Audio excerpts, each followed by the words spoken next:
제22대 국회의원을 뽑는 총선거가 이제 28일 앞으로 딱 4주 앞으로 다가왔어요. 뭐 선거하면 이 공약, 뭐 유세 이런 거 다 중요한데 이걸 빼놓을 수 없을 거예요. 무엇일지 영상 만나보시고 이어가 보도록 하겠습니다.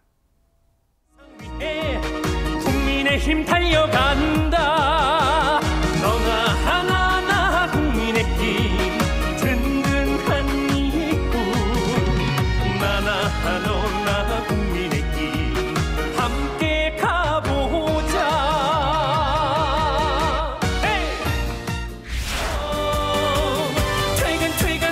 퇴근하고 싶어요. 2번 너무 좋아요. 국민의힘 이제 모두 다 바꿀게요. 더 좋은 세상 만들어가요. 국민의힘. 아니 하재근 평론가님, 한동훈 위원장이 뭐 트롯 경연대회 나가고 그런 겁니까 지금? 왜 그런 지금 거예요? 선거철이 됐으니까 선거송들이 이제 나올 때가 된 건데 국민의힘이 선거 로고송을 발표를 한 겁니다. 근데 선거 로고송이 가장 사랑받는 장르가 트로트거든요. 왜냐하면 트로트가 가장 다양한 계층의 국민들로부터 사랑을 받고 있고 뭔가 단순하고 경쾌하고 그러다 보니까 트로트 장르가 지난 21대 총선 당시만 하더라도 그 선거송 상위 10개 곡 중에서 8곡이 트로트였었거든요. 진짜요? 올해도 트로트가 많이 사랑받을 것 같고 네. 이번에 국민의힘이 2곡을 발표했는데 하나는 김호중 씨의 너나 나나 네. 또 하나는 이희경 씨의 칼퇴근 2곡의 트로트곡입니다. 네. 이걸 이제 가사를 바꿔서 네. 너나 나나 같은 경우에는 뭐 너나 나나 국민의힘 이걸 계속해서 반복을 하는 거예요. 네. 또 칼퇴근 같은 경우에는 퇴근하고 싶어요. 2번 너무 좋아요. 이걸 계속해서 반복하는 건데 네. 더불어민주당은 아직 발표 안 했거든요. 그래요? 조만간 트로트곡을 중심으로 로고송을 선정할 것으로 알려졌습니다. 야, 근데 많은 분들이 궁금해하시긴 할 것 같아요. 로고송, 트로트가 신난다 하더라도 손정혜변호사님 아무 트로트나 막 가져다 쓸 수 있고 막 그런 거예요? 아니죠. 저작권이라는 것이 있기 때문에 저작권자, 보통은 이제 작곡가, 작사가에게 사전 승인을 받아야 되고요. 그래요? 그리고 저작권에 대한 대가, 이용 대가도 지불을 해야 됩니다.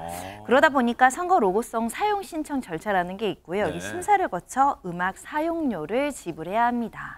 사용료를 지불한다? 그러면 그 돈은 혹시 그 작사가, 작곡가님이 부르는 게 값이에요? 아니면 정해진 거예요?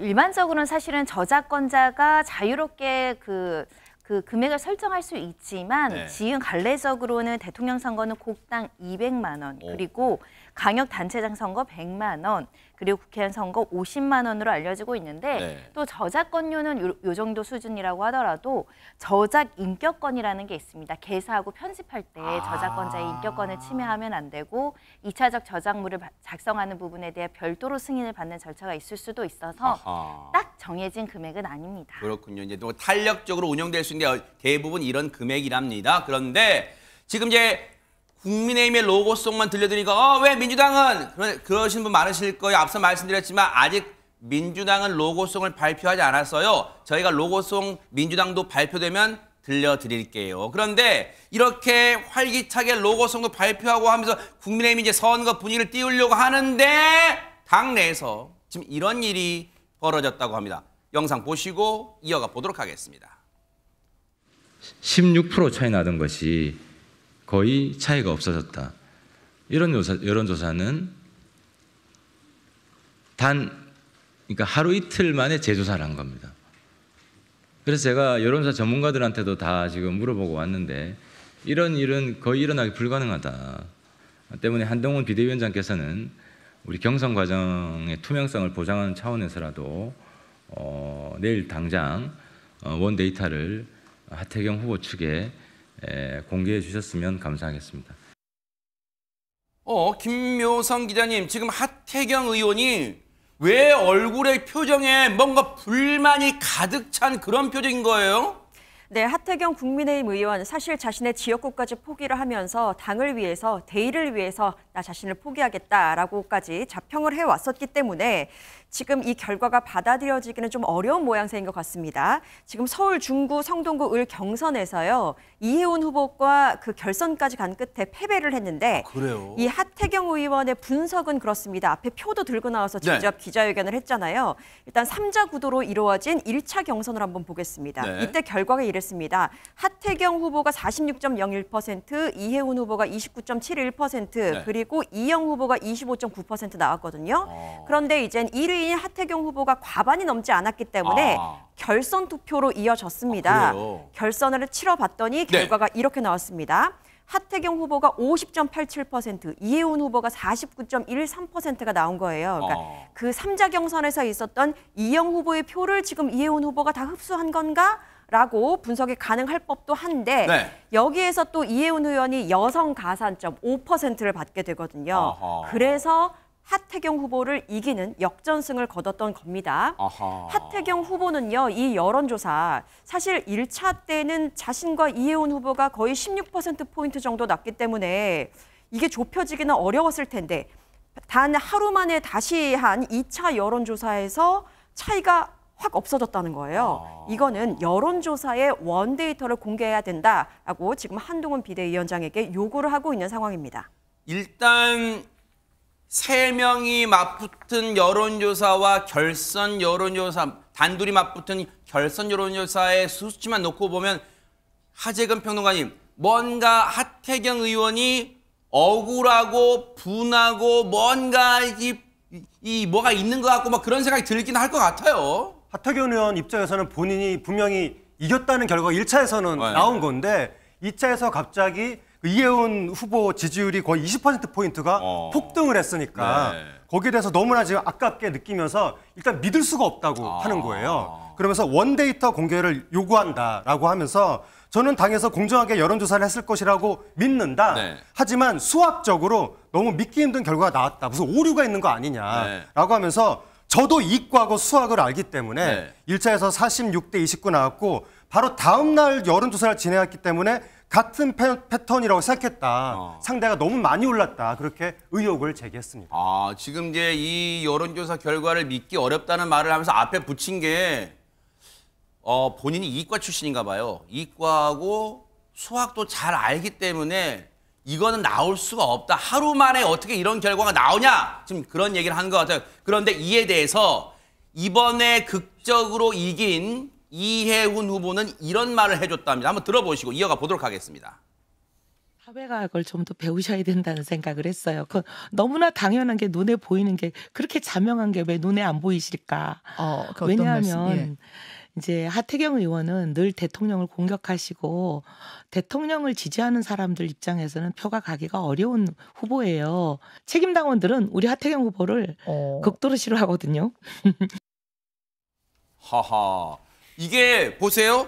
갑자기 사회과학을 좀 더 배우셔야 할 것 같아. 아니 갑자기 난데없이 지금 이 결선 투표 수치에 문과냐 이과냐 이 싸움이 등장한 겁니까? 김묘성 기자님? 네, 그러게요. 이 두 사람 모두 근데 경제학 박사 학위를 갖고 있거든요. 그래요? 근데 또 같은 학교를 졸업했습니다. 그럼 어떤 싸움일까요? 한번 보시면요. 이혜훈 전 의원 같은 경우에는 서울대 사회과학대 경제학과를 졸업했습니다. 그리고 하태경 의원은 서울대 자연과학대 물리학과를 졸업했어요.